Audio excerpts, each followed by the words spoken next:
Hoy vamos a continuar con hepatitis viral.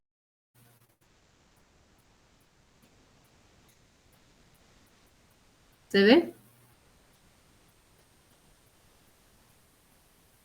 Sí, se ve, ¿Se doctor. escucha? ¿Se ve? Ah, ya, está bien. Bueno, entonces vamos a hablar sobre la hepatitis viral aguda en esta clase. En otras vamos a enfocar un poco más otras patologías que producen hepatitis y algunas de ellas una hepatitis crónica. Bueno, sobre la hepatitis viral aguda, todo lo que termina en itis significa inflamación. En este caso va a haber una inflamación y o necrosis del parénquima hepático de evolución aguda. Quiere decir que este proceso inflamatorio tiene una evolución de menos de 6 meses y que va a ser producida por virus hepatotropos, y los que se conocen actualmente son 5 y todavía no se conoce muy bien al virus G. Estos son el virus A, B, C, D y E. Existen otros virus que pueden provocar también hepatitis, entre ellos el Epstein-Barr, el citomegalovirus, el herpes simple, el herpes zóster. Entonces también tomar en cuenta que si un paciente tiene alguna infección por estos virus, puede tener alteración del perfil hepático y podría además tener una hepatitis por ellos. Con respecto al virus de la hepatitis A, es un virus del ARN. El único que, de estos 5, el único que es de tipo ADN es el virus B. El A es de la familia de los picornavirus y la transmisión es por vía fecal oral, o sea, es una hepatitis de tipo infecciosa. Y para indicar de que está el paciente con una hepatitis A aguda, hacemos una serología para hepatitis A y nos van a informar el anticuerpo contra la hepatitis A IgM si es que está con la infección aguda.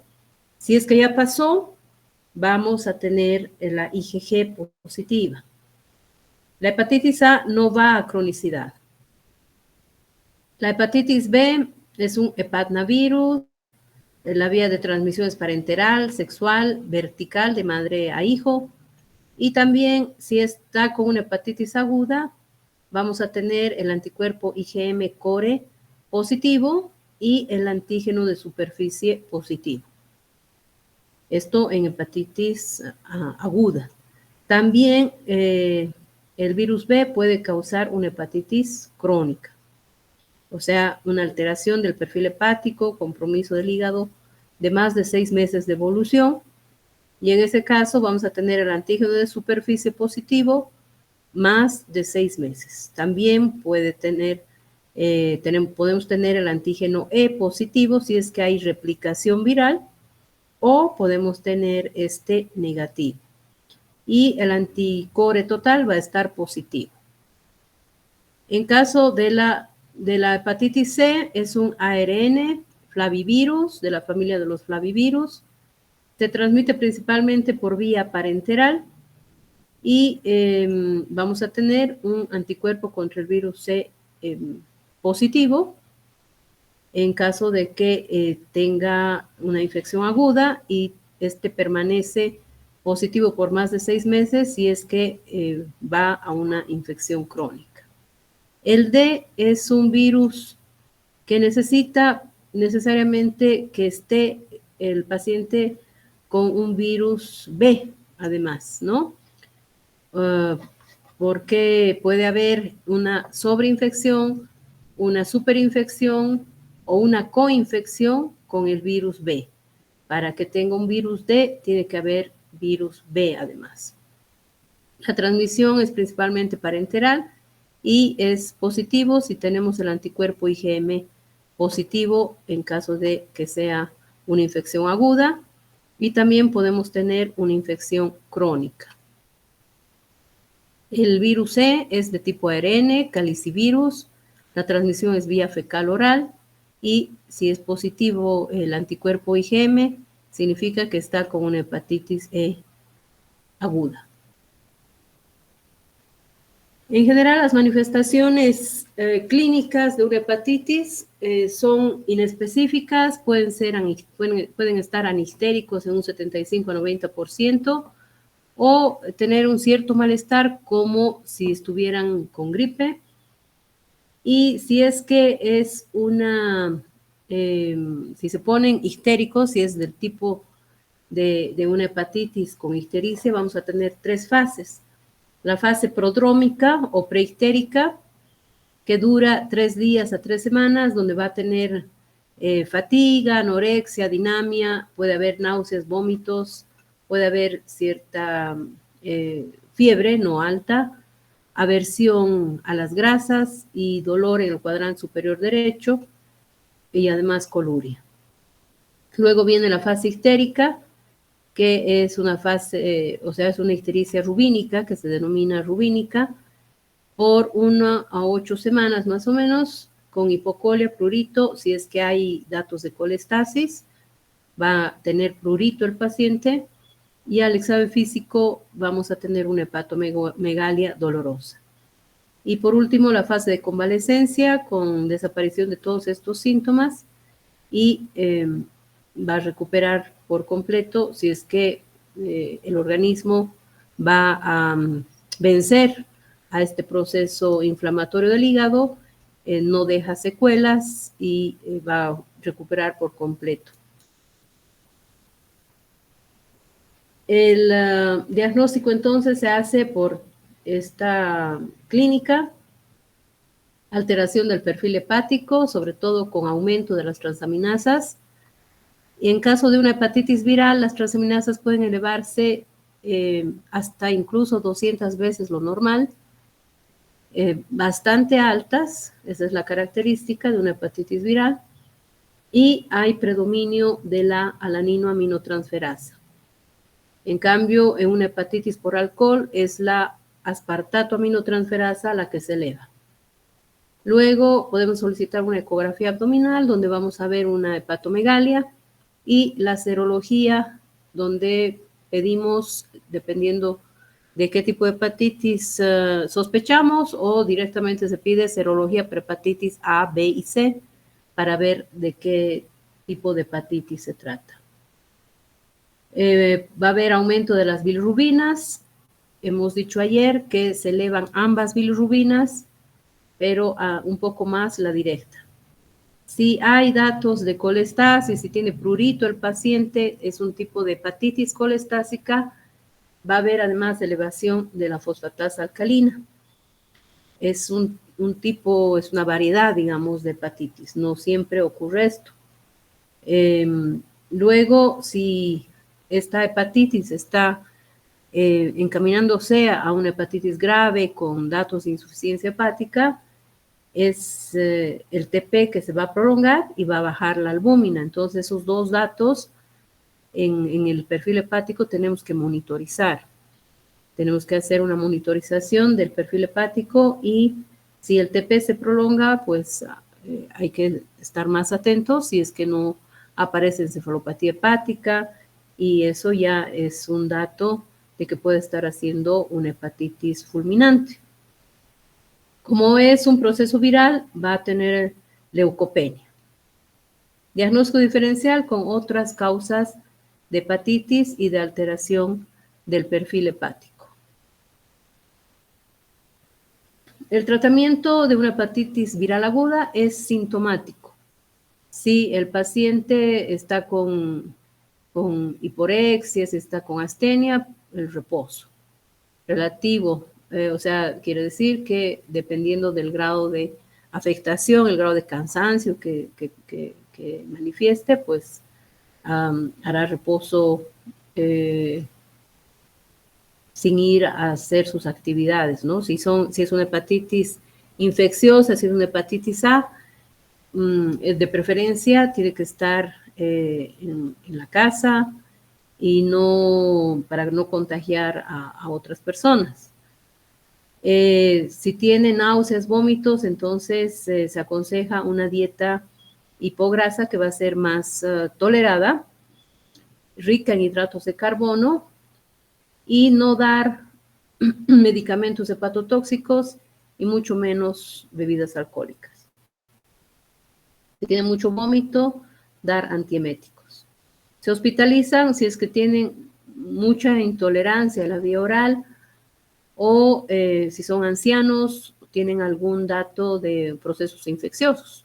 También, como baja la inmunidad en estas enfermedades virales, pueden adquirir alguna infección como ser una neumonía, una bronquitis, etcétera, que podría hacer de que estos pacientes puedan ser hospitalizados.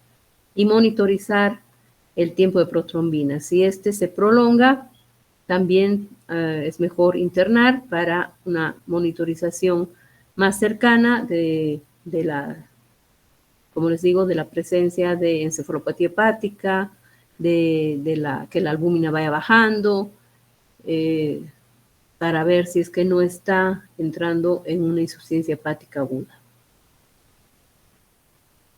Lo mismo, la hepatitis A, picornavirus, RNA, y no produce infección crónica, va a generar anticuerpos protectores para toda la vida, ¿no?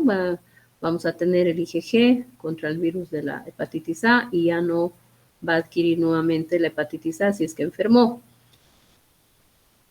Y el tiempo de incubación de 15 a 30 días, puede haber una forma fulminante en menos del 1%, puede ser recurrente, o sea que se elevan las transaminasas, tiene toda la sintomatología, parece que ya está pasando y nuevamente puede aparecer la alteración del perfil hepático, el malestar general, esa se denomina de curso bifásico. Puede haber colestasia con mucho prurito, que incluso a veces necesitan astemisol para evitar que el prurito. Y también podemos tener una evolución de curso prolongado que puede durar meses, pero no pasa de los 6 meses, porque la hepatitis A no produce una hepatitis crónica. Entonces puede tener una evolución de 3, de 4, de 5 meses, no pasando ni llegando a los 6 meses. Ese es de curso prolongado. Generalmente a los 2 meses ya pasó la hepatitis A. Vía de transmisión fecal-oral, por eso se considera de tipo infecciosa. Y positiva a la IgM viene a ser una infección aguda. Y si está ya la IgG, se considera que ya pasó o que está inmunizado.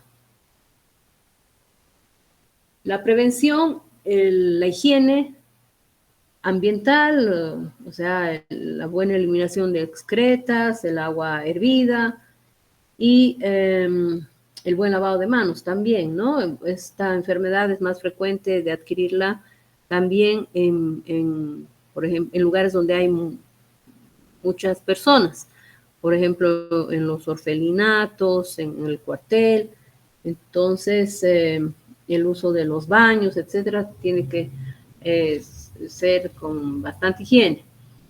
Y en caso de que se tenga contacto con alguien que ha enfermado con hepatitis A o que en ese momento está con hepatitis A y uno piensa que pudo haber contraído la hepatitis, se puede utilizar inmunoglobulina, que es indicada para contactos del caso agudo y que da un 85% de prevención. Luego tenemos la inmunización activa, que es la vacuna contra la hepatitis A, con una dosis de 1 ml intramuscular en 2 dosis. Luego tenemos que esto va a proteger por lo menos por 10 años. Y aquí tienen la ictericia, que se puede ver en las conjuntivas, en la piel, en pacientes con hepatitis, los que tengan ictericia, ¿no? Por cualquier causa. Y esta es la imagen donde vamos a ver la diferencia entre una orina normal y esta es la orina con coluria, que a los pacientes les preguntamos si su orina es como té cargado para que ellos nos digan si es así. Entonces consideramos como coluria. Como ven ustedes, parece como una infusión de té, ¿no es cierto? Por eso se llama coluri. Lo mismo, la transmisión persona a persona, se eleva la ALT principalmente y tenemos positividad de la inmunoglobulina M, y cuando pasa ya se normaliza el perfil hepático y vamos a tener la IgG positiva. Y la duración más o menos va a ser a la tercera semana, cuarta semana se elevan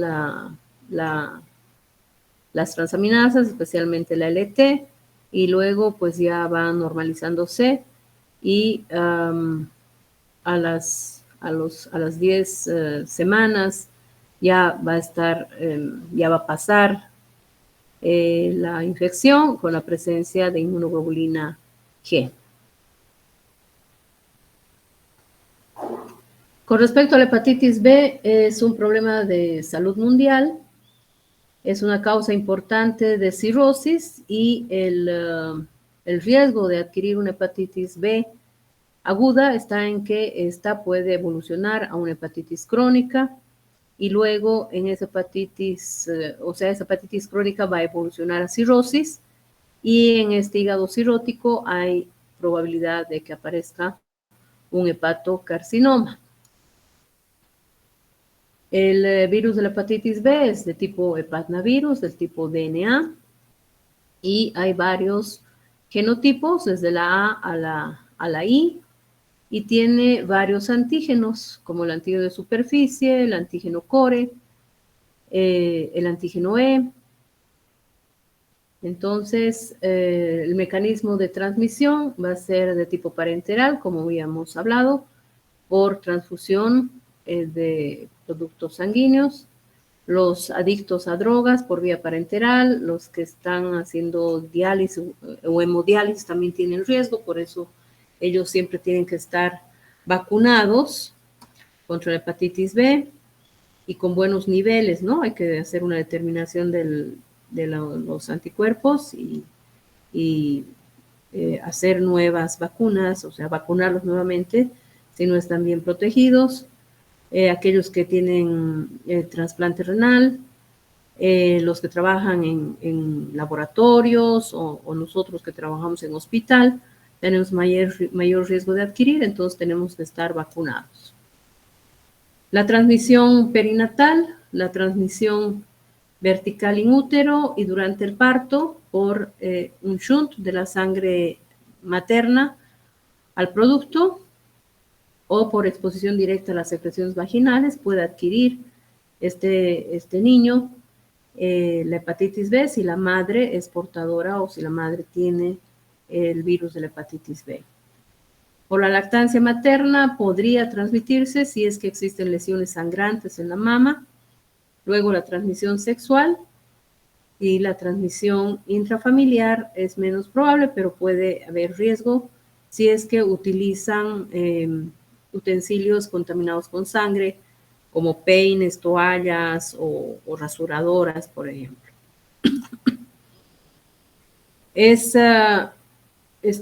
Tiene una incidencia alta o una prevalencia elevada en más del 8% en África, en Asia, Medio Oriente, principalmente, y también en América del Sur, en Perú, en la parte de la selva boliviana y también en Brasil.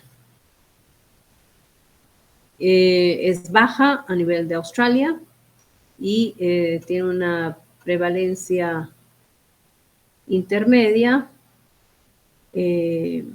por Europa, ¿no? También va a ser baja por Norteamérica y México. Tiene una incubación de 30 a 180 días y la sintomatología en una hepatitis aguda es la misma que ya hemos mencionado. Inicial son los pródromos y luego viene la ictericia con coluria, colia, la astenia, la hepatomegalia. Y si pedimos una serología para hepatitis B, el antígeno de superficie va a estar positivo en etapa aguda y puede seguir positivo más de 6 meses si es que se trata de una hepatitis crónica. El antígeno de superficie del virus B, entonces, va a ser detectado 30 a 60 días después de la infección. Y si aparece el anticuerpo contra el antígeno de superficie, significa que ya ha adquirido inmunidad, que ya pasó el proceso infeccioso.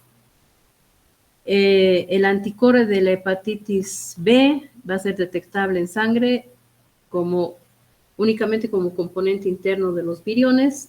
Y tenemos dos tipos, que es el IgM y tenemos el IgG también, el anticore IgG, el anticore IgM y el total. El IgM, si va a estar positivo junto con el antígeno de superficie, significa que está en una etapa aguda. El antígeno E indica replicación viral, si es que está positivo. Y si se vence al virus y se negativiza el antígeno E, aparece el anticuerpo contra el E. Esto pues significa que ya no tiene replicación viral, que ya no es infectante y que está yendo a la curación. Y lo que esperamos es de que haga o de que se presente el anticuerpo contra el antígeno de superficie, para decir que ya tiene inmunidad y que pasó el proceso infeccioso. Y esto es lo mismo, en etapa aguda el antígeno de superficie positivo y el core IgM positivo. Y si hay replicación viral también va a estar positivo el antígeno E. Y si hacemos una carga viral vamos a poder determinar la presencia de DNA y nos van a decir qué cantidad existe. Luego, si está vacunado el paciente, vamos a tener el anticuerpo contra el antígeno de superficie positivo. Si tuvo un proceso infeccioso agudo y se resolvió, nos va en la serología para hepatitis B, vamos a tener el antígeno de superficie positivo, el anticore IgG va a estar presente y también el anti-E va a estar presente. Ya no van a haber antígenos, sino van a existir anticuerpos, que eso significa de que ya pasó el proceso infeccioso. En caso de que sea una infección crónica, el antígeno de superficie se mantiene positivo por más de 6 meses y el anticore puede estar positivo o negativo. Y si es que hay replicación viral, el antígeno E va a ser positivo. Y también vamos a poder detectar el DNA. Si no hay replicación, entonces el antígeno E va a ser negativo. El portador sano también va a tener el antígeno de superficie positivo y puede tener el anticore total positivo. Y también si es que hay replicación viral, puede tener el anti-E positivo. Y en caso de que esté con una infección aguda o una infección crónica activa, entonces va a haber alteración del perfil hepático. Si es que ya pasó la infección o se resolvió o está con la vacuna, pues ya el perfil hepático va a estar normal. Y esto es un gráfico de lo mismo, ¿no? Si está con positividad, con una hepatitis aguda, se eleva hay alteración del perfil hepático, principalmente la LT, de forma importante. Con el antígeno de superficie positivo puede tener antígeno E positivo y hay determinación del DNA.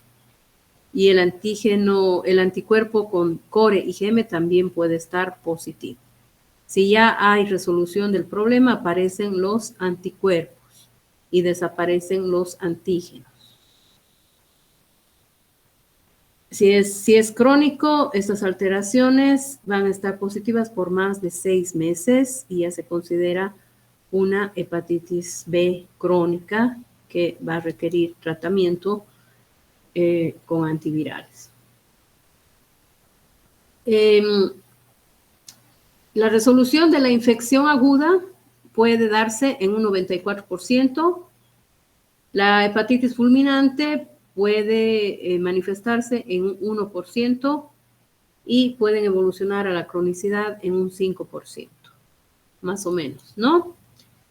Entonces, llega a ser una hepatitis crónica en un 5% de los pacientes que adquieren el virus B. En cambio, se hace crónica la infección en los recién nacidos cuando hay una infección perinatal, cuando hay una transmisión vertical. Entonces, hay mayor probabilidad de que ellos tengan una infección crónica en un 90%. La hepatitis crónica va a ir a una cirrosis hasta en un 20%, y estos pacientes con cirrosis a 5 años podrían tener en un 6 a 15% hepatocarcinoma. Entonces, tenemos que monitorizar, pedirle ecografías, alfa-fetoproteína cada 6 meses. Pacientes con cirrosis, esa es la forma de monitorizarlos para ver si es que no hacen un hepatocarcinoma. El control de la transmisión es, pues ahora nunca se hace transfusión de sangre si es que no se ha determinado en la sangre la hepatitis B o la hepatitis C, ¿no? Siempre se hace la determinación de marcadores de hepatitis para transfundir. Prevención de la transmisión sexual, las precauciones universales, de bioseguridad, y también hay inmunoglobulina para la hepatitis B que se utiliza cuando se tiene contacto accidentalmente con la sangre de algún paciente que tiene la hepatitis B e inmediatamente se pone para no tener la infección. Y la inmunización pasiva, que es la vacunación. Entonces, o mejor, la inmunización activa, que es la vacunación. La inmunización pasiva con la globulina hiperinmune, en dosis de 3 mililitros en los adultos, 1 a 2 mililitros en los neonatos, de madres que tienen hepatitis B, apenas nacen, se les tiene que aplicar esto. Y también a aquellos que han tenido un contacto accidental, como les digo.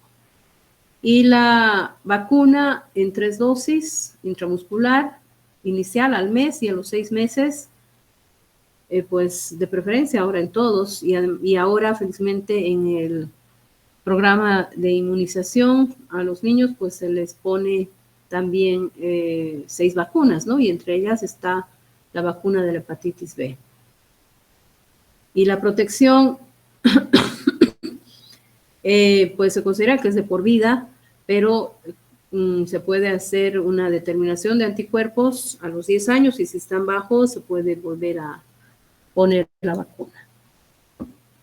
En caso de una hepatitis B crónica, el tratamiento se puede hacer con interferón. Actualmente, pues, se prefieren los análogos de los nucleótidos. Y entre ellos tenemos la mibudina, la telbibudina, y el que más se utiliza es el entecavir. Y entre los nucleótidos, el que más se utiliza es el tenofovir. El tenofovir también sirve para tratar pacientes con VIH y por lo tanto se encuentra en el programa de tratamiento de VIH y el tenofovir se puede obtener del Ministerio de Salud y se puede tratar de esta forma la hepatitis B. El interferón pegilado tiene también buena acción, tasas superiores de cero conversión del antígeno E y del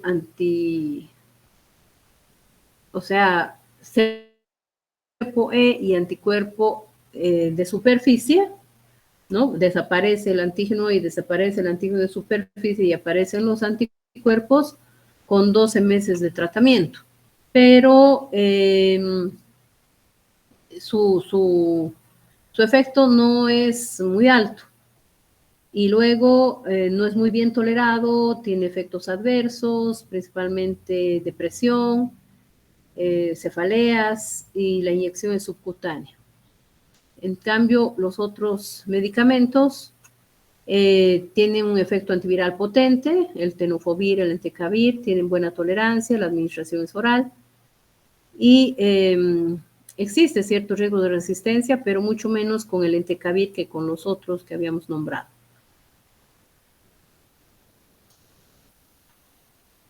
Con respecto a la hepatitis C, es un flavivirus de tipo RNA, con una incubación de 15 a 160 días y hay varios genotipos.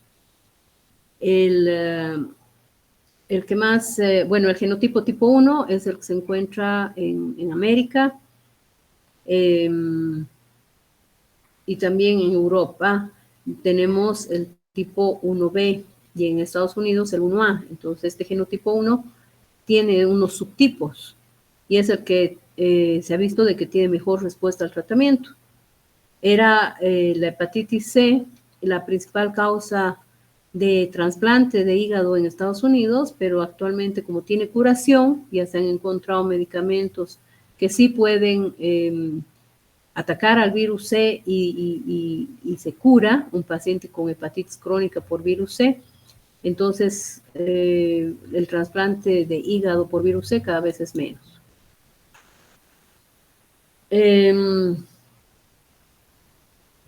Pues antes de 1992 no se hacía determinación de virus C en la sangre que se donaba. Por lo tanto, aquellos que se transfundieron en esas épocas, antes del 92, pueden tener riesgo de haber adquirido el virus C. Entonces, es bueno hacerles una serología y como les digo ahora, pues antes de cuando uno dona sangre, siempre hacen la determinación para ver si tiene hepatitis B o C. Luego, la inyección de drogas puede ser un factor de riesgo, la hemodiálisis, los que trabajamos en el campo de la salud, relaciones sexuales con múltiples compañeros, compartir elementos de uso personal donde hay contacto con sangre, madres infectadas con hepatitis C y tatuajes, acupuntura también es un factor de riesgo para ambas hepatitis B y C. La C en menor proporción en este tipo de situaciones, ¿no? De relaciones sexuales, uso de elementos personales, la vertical también es menos probable, pero existe riesgo. Es más, la transmisión del virus C se da más por la transfusión de hemoderivados o por inyección de drogas. La prevalencia de la infección con hepatitis C es aproximadamente de 4 millones de personas en los Estados Unidos y se calcula que hay una infección crónica en 160 millones de personas, que probablemente esto pues ya esté disminuyendo ya. La infección es clínicamente silente en aproximadamente el 90% de casos. Lo único que manifiestan los pacientes puede ser malestar, decaimiento, cansancio y no hay más otras manifestaciones, no hay ictericia, incluso el perfil hepático puede ser normal, puede estar normal. Entonces, aquellos pacientes que tienen ese cansancio de origen no conocido y se hacen varios exámenes, entre todo eso, pues hay que pedir también una serología para hepatitis C. Más del 70% de los pacientes que adquieren virus C van a evolucionar a hepatitis crónica. Y de estos, un 50% van a ser cirrosis. Entonces, también es una parte de cirrosis.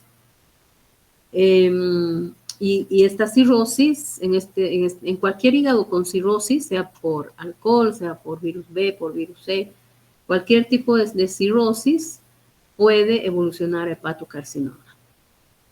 Fue la primera causa de trasplante de hígado, como les digo, fue porque actualmente no es ya la primera causa. Más se trasplantan por el uso exagerado de paracetamol, por intoxicación por paracetamol o por cirrosis secundaria a esteatohepatitis no alcohólica. Entre los síntomas de una hepatitis aguda están los mismos que ya hemos nombrado. Y para detectar el virus C, pedimos un ELISA o una serología para hepatitis C, donde nos van a reportar el anticuerpo contra hepatitis C. Este aparece 2 a 17 semanas después de adquirir la infección aguda y su persistencia por más de 6 meses nos indica una infección crónica. Y luego ya para corroborar que tiene una hepatitis C, se puede pedir una PCR, donde se determina el RNA del virus C. Van a estar las transaminasas normales o pueden estar elevadas y se puede hacer una biopsia de hígado o actualmente hay otros métodos no invasivos para determinar si el paciente está con fibrosis. Hay varios métodos de laboratorio, el fibrotest, luego tenemos la elastografía, que puede hacerse la elastografía por ecografía o elastografía hepática por resonancia magnética nuclear, donde nos van a detectar el grado de fibrosis en el hígado y si se trata de un F3, ya es una fibrosis avanzada y el F4 ya es una cirrosis.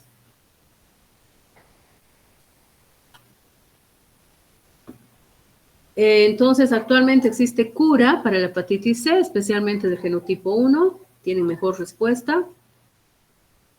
Y se puede utilizar el interferón pegilado más ribavirina. Esto no se utiliza la ribavirina en las embarazadas. Esto es lo que se utilizaba, era el tratamiento principal, la combinación del interferón pegilado más la ribavirina hasta el 2013, pero actualmente tenemos estos antivirales de acción directa, que son varios, ¿no? Aquí están el Cimeprevir, el Sofosbuvir, varios antivirales de acción directa que se prefiere utilizar de forma combinada. Todo esto les doy para que tengan una idea de que existen medicamentos y de qué medicamentos actualmente se utilizan, pero en realidad este tratamiento lo hace el hepatólogo o lo hace el especialista. Un médico general, pues, remite a un paciente con hepatitis crónica por virus C o con cirrosis por virus C al especialista y nosotros somos los que tratamos. Y ahora hay subespecialidad de patología, entonces es para que tengan una idea, pero no es para que se aprendan todos los medicamentos que están aquí. Todos estos son los que existen para tratar el virus C y cada vez pues aparecen otros o hacen más trabajos y se ve de que cuáles son los que mejor acción tienen o mejores resultados están obteniendo. Entonces, estos medicamentos se emplean en combinación para maximizar la eficacia. Se puede combinar el Sofosbuvir con otros fármacos. Aquí tenemos este comprimido que viene ya con estos dos tipos de antivirales, el Elbasvir más Grazoprevir, y que tiene buenos resultados para los genotipos 1 y 4. Tenemos estos otros que vienen también en una sola píldora para los genotipos 1 a 6. Para el genotipo 1 tenemos estas combinaciones del Ledipasvir más el Sofosbuvir por 8 a 12 semanas. Generalmente se da el tratamiento por 12 semanas. Haciendo monitorización de la respuesta al tratamiento y antes de empezar el tratamiento se hace determinación de la carga viral y posteriormente pues se hace otras determinaciones para ver cómo está la respuesta Y las recomendaciones actuales para el tratamiento de la hepatitis C pueden encontrarlas en las guías de la Asociación Americana de Estudio del Hígado o de la Asociación Europea también del Estudio del Hígado, o en la Sociedad Americana de Enfermedades Infecciosas, que eso encuentran en Internet. Y todo lo que continuamente va cambiando y los estudios que hacen para ver la respuesta. Y lo que se quiere es de que haya una respuesta virológica sostenida, lo que se llama RBS. Se hace una determinación del ARN del virus C, y si ya no se detecta, entonces a las 12, 24 semanas de haber interrumpido el tratamiento, se dice que tiene una respuesta virológica sostenida, que ha habido buena respuesta al tratamiento, y se hace esa monitorización de forma anual. Estos tratamientos no son baratos, pero también ya hay apoyo del gobierno actualmente para hacer tratamiento para el virus C.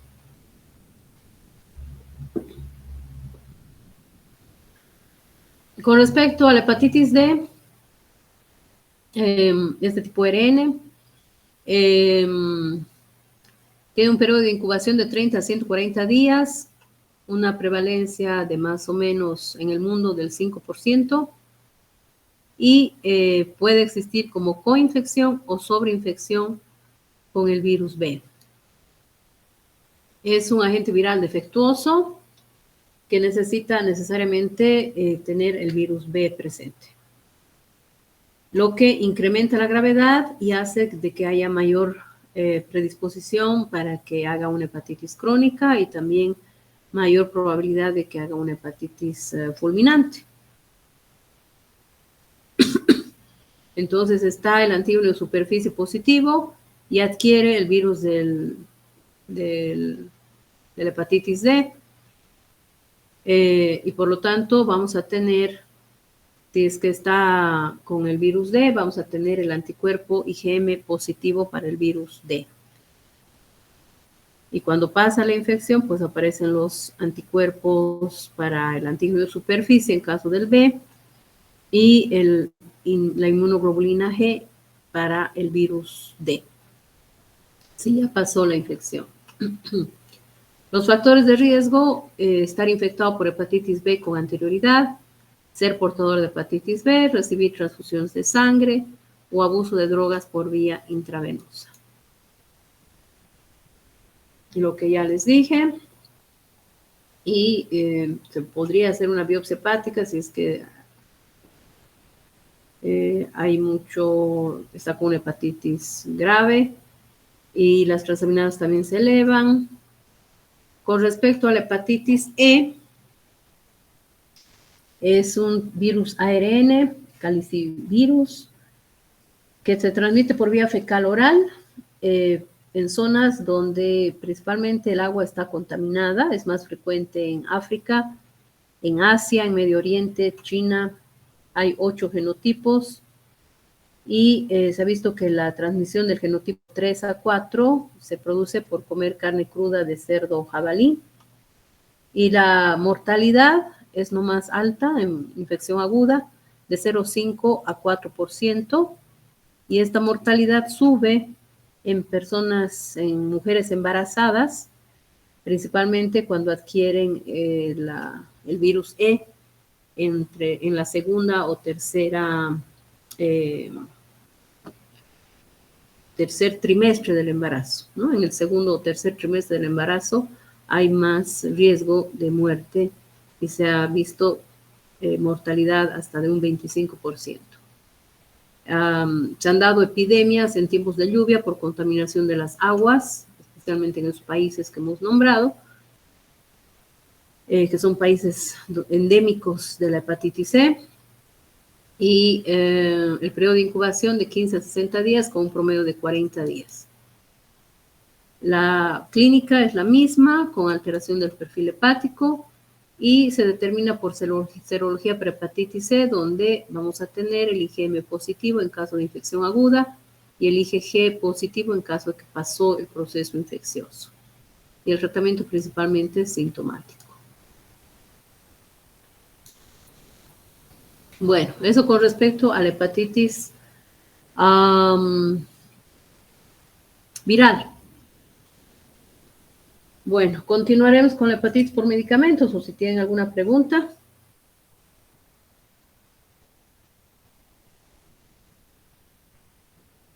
Bueno, como no hay preguntas, continuamos con hepatitis por medicamentos.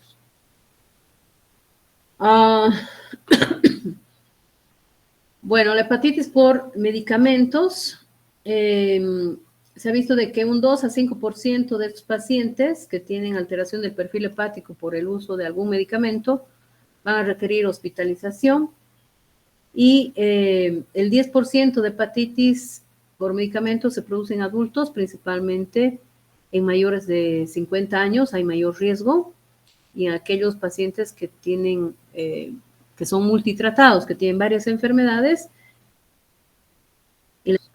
y además también puede ser más severo el proceso de hepatitis por medicamentos en casos en los que tienen alguna patología de base, ¿no? Si tienen alguna hepatopatía de base, van a tener mayor riesgo. Es causa de falla hepática fulminante en Estados Unidos, principalmente asociado al uso de paracetamol. Como les digo, es una causa de trasplante de hígado la intoxicación por paracetamol, la hepatotoxicidad por paracetamol. Y se asocia a gran mortalidad entre 10 a 50%. La hepatotoxicidad entonces es el desarrollo de una alteración en la función o estructura de cualquier componente anatómico del hígado inducida como consecuencia de la ingesta de un compuesto químico u orgánico independiente del tiempo de dicha exposición. Independiente del tiempo de dicha exposición porque puede presentarse esta hepatotoxicidad a los pocos días de haber ingerido algún medicamento, o a los meses o varias semanas, ¿no?, de haberlo tomado, porque existen varios mecanismos por los que se puede causar la hepatotoxicidad. Si es una ingesta, por ejemplo, de paracetamol o por el uso de alotano, que causa una citotoxicidad directa, puede desarrollarse en pocos días o inmediatamente de la exposición, porque tiene un efecto de citotoxicidad directa. Pero puede haber casos en los que tomen un medicamento y no pasa nada, y recién una o varias semanas después aparece alteración del perfil hepático, y esto se puede producir por una reacción de hipersensibilidad, lo que se llama alergia medicamentosa, porque el metabolito de ese medicamento, al metabolizarse, ese metabolito va a actuar como un antígeno que va a provocar una respuesta inmunológica, pero de tipo idiosincrático, o sea, no depende precisamente del medicamento. Esto puede pasar, por ejemplo, con la fenitoína, con algunos anticonvulsivantes, que les dan y no pasa nada, pero después de unas semanas aparece alteración del perfil hepático propio del paciente. Por eso se dice idiosincrático. No todos los pacientes van a tener esa reacción. O puede ser por una idiosincrasia metabólica y una alteración en el metabolismo de los medicamentos, y pueden aparecer esas alteraciones después de semanas o meses de consumir el fármaco. Cuando se consume medicamentos, estos se van a metabolizar a nivel del hígado en dos fases generalmente, ¿no? En la fase 1 va a intervenir la citocromo P450. Es a este nivel que va a ser metabolizado el fármaco, se va a producir un metabolito activo, y a partir de este metabolismo se va a formar la N-acetilimidoquinona, y esta puede ser hepatotóxica si se mantiene en el organismo, pero hay una fase 2 donde intervienen. Sí, hola. ¿Alguien me habla? ¿Me escuchan, no? Ah, ya, ya. Entonces, en la fase 2 intervienen algunas enzimas, el glucurónido transferasa, el sulfato transferasa, el glutatión, metil, que van a hacer de que este metabolito activo se transforme, se una al glucurónido, se una al sulfato, se una al glutatión o al metil, y de esta manera va a poder ser expulsado el fármaco conjugado, va a poder ser expulsado por la bilis o por el riñón, y de esta manera no va a quedar en el hígado y no le va a causar lesión. Entonces, si falla esta fase o existe demasiada cantidad de producción de metabolito activo y no se alcanza a transformar en la segunda fase, es que ya va a provocar un daño hepático. Entonces, puede haber diferentes mecanismos de lesión a nivel del hígado, que puede ser citotóxico directo, donde va a haber una mayor mortalidad del 10% o más. Esto va a provocar una necrosis en alguna zona del hígado, o va a haber una necrosis difusa o una necrosis masiva incluso, que va a llevar, si es masiva, a una falla hepática aguda, a una insuficiencia hepática aguda con hepatitis fulminante, ¿no? Y esto se puede dar en el caso de ingesta de paracetamol en dosis altas, en caso de uso de la isoniazida en el tratamiento de la tuberculosis. También se hace una monitorización del perfil hepático, y si es que se ve de que hay alteración del perfil hepático, pues se suspende el tratamiento y se cambia a otros antituberculosos. El alotano ya no se utiliza porque sí era causa de hepatotoxicidad con mortalidad alta. Luego tenemos otros efectos que podría ser colestático. Algunos medicamentos tienen efecto de colestasis, con elevación de la fosfatasa alcalina, de la GGT,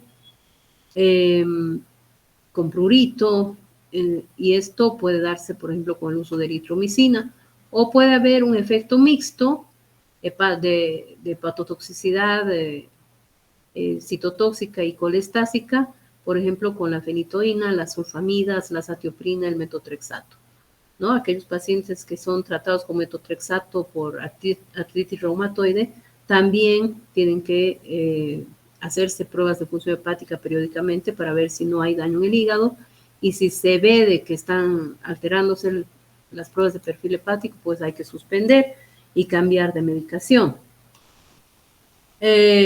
Algunos medicamentos que pueden causar hepatitis crónica, entre algunos de ellos tenemos la metildopa, la nitrofurantoína. Aquellos pacientes que tienen sonda Foley a permanencia les dan nitrofurantoína de forma crónica. Ellos también hay que pedirles de vez en cuando el perfil hepático para ver si no está dañando el hígado y provocando una hepatitis crónica. El propiltiuracilo también puede causar esto, y puede causar una alteración similar a la cirrosis biliar primaria o a la colangitis biliar primaria, el propiltiuracilo. O sea, también hay colestasis. La isoniazida, metotrexate, la fenitoína,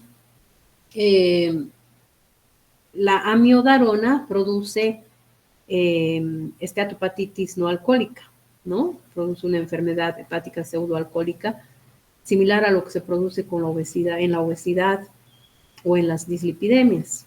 Eso también tomar en cuenta.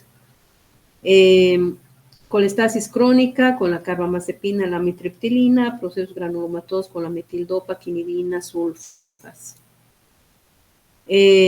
Alteración de las suprahepáticas, que se llama el síndrome de Buchiari, con los anticonceptivos orales.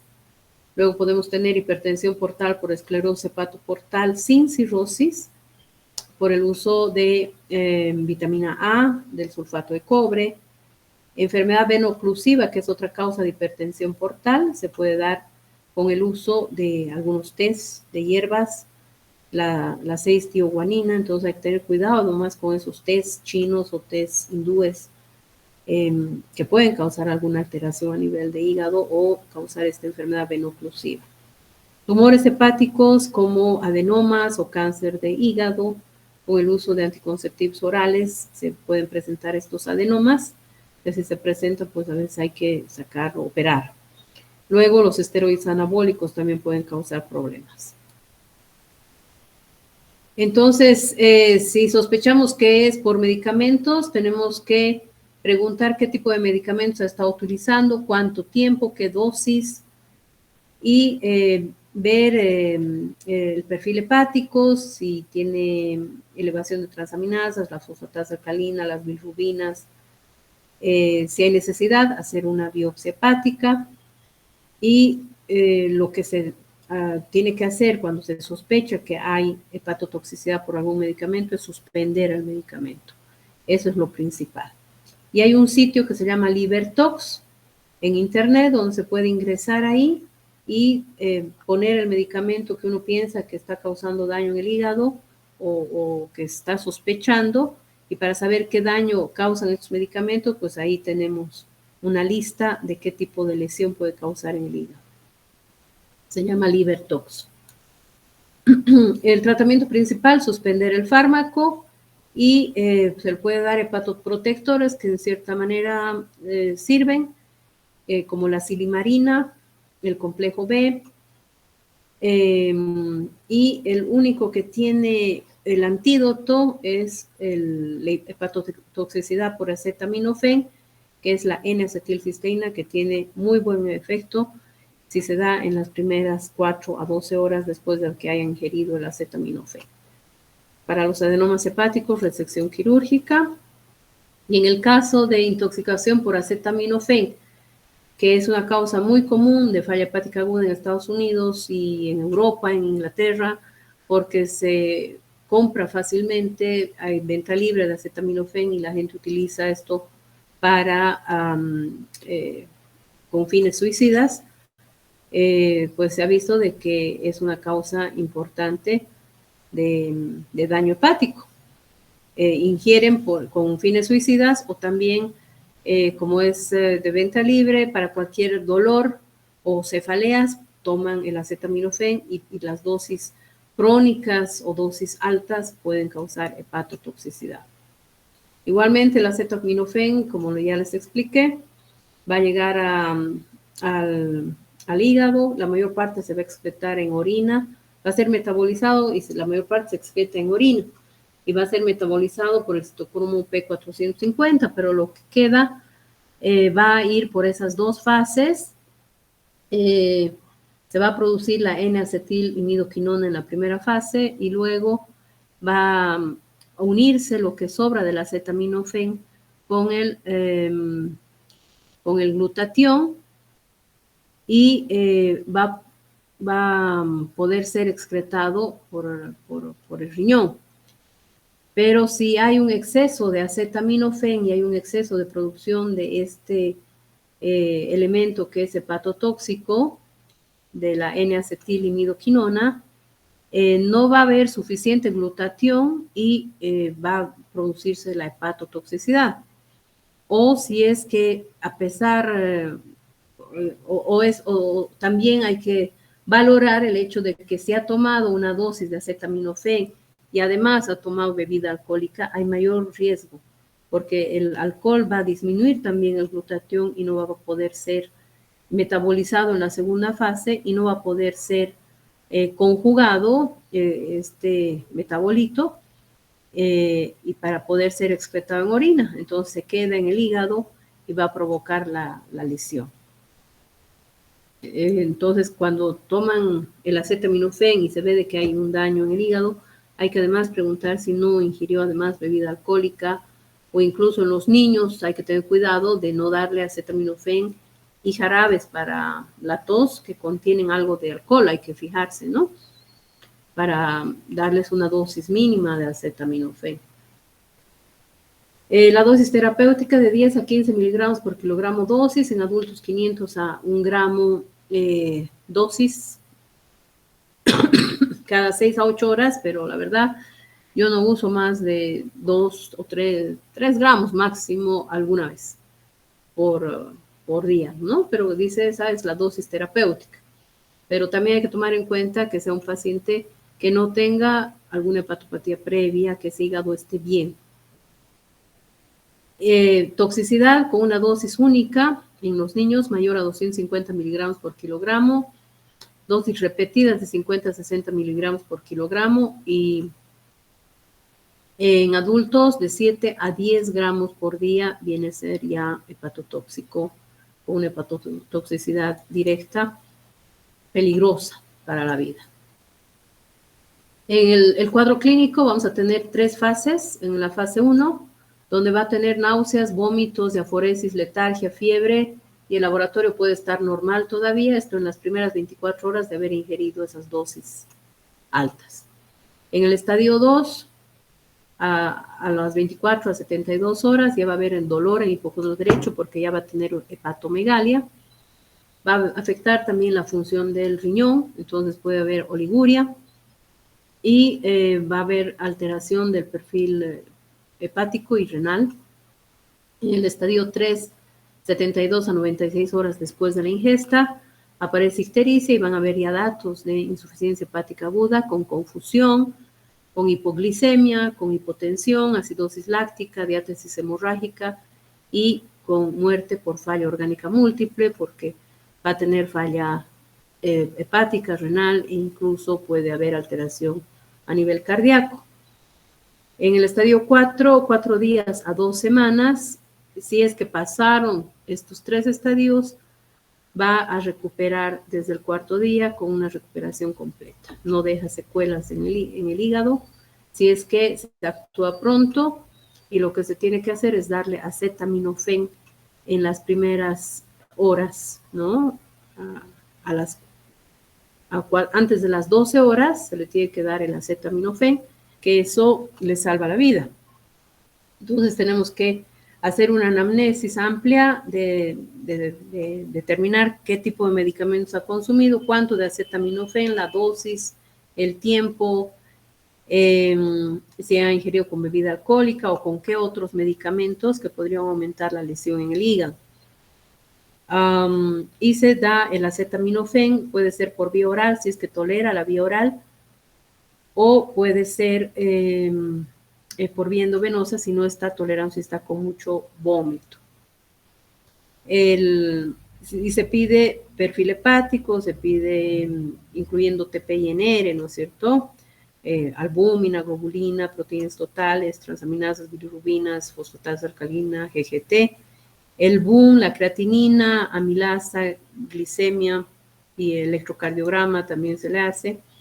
Y una vez que se ha hecho la anamnesis y se sabe cuánta cantidad ha consumido el paciente, se va a hacer una determinación sérica de la cantidad de acetaminofén que tiene en plasma y del tiempo de evolución de lo que ha ingerido. Entonces se hace este gráfico, se utiliza este gráfico. Aquí tenemos el tiempo que pasó de la ingesta y aquí la cantidad de acetaminofén que se tiene en plasma una vez que se toma la muestra. Y si está por debajo de esta línea, pues no hay riesgo, pero luego tenemos el riesgo probable o